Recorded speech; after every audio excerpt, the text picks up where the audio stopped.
अस्सलामुअलैकुम नाज़रीन जी आयां नूं ते वेलकम करते हैं तुहानूं आपदे चैनल पंजाब विलेज सीक्रेट ते मैं तुहाडा वीर बिलाल खान।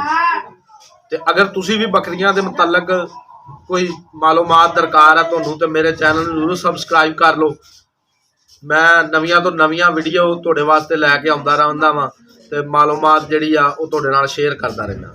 ते अज दी वीडियो विच जिद्दां कि थंबनेल ते टाइटल तो तुहानूं पता लग ही गया होवेगा कि बकरियां जदों प्रैगनेंट हो जांदियां ने ते उन्हां दा किवें पता लगे कि बकरी प्रैगनेंट हो गई आ, सूण वाली आ कि नहीं सूण वाली।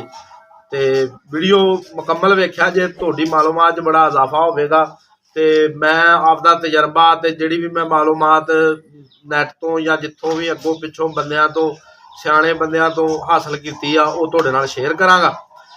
ते गल इह आ कि बकरी जिहड़ी प्रैगनेंट हो जांदी आ ओह मालक नूं पता लग जांदा है, जिहड़ा बकरियां रख रहा हुंदा वा उहनूं पता लग जांदा। लेकिन अगर तुसीं इस काम 'च नवें हो तो तुहानूं थोड़ा जिहा देर बाद पता लगेगा, आस्ता आस्ता आस्ता आस्ता।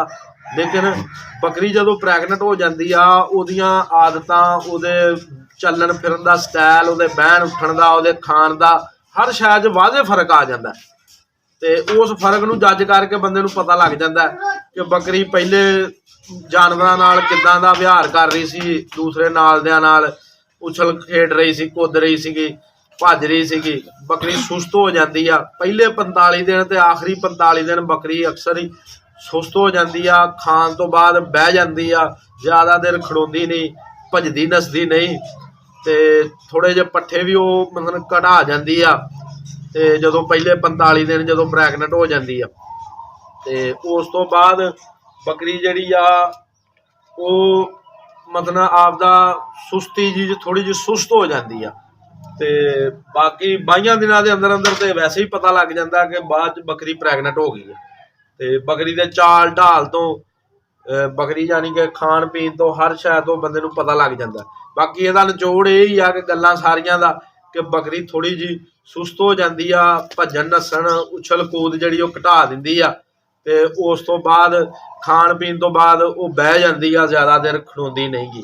ते बाकी पता लग जाता वा बकरी का।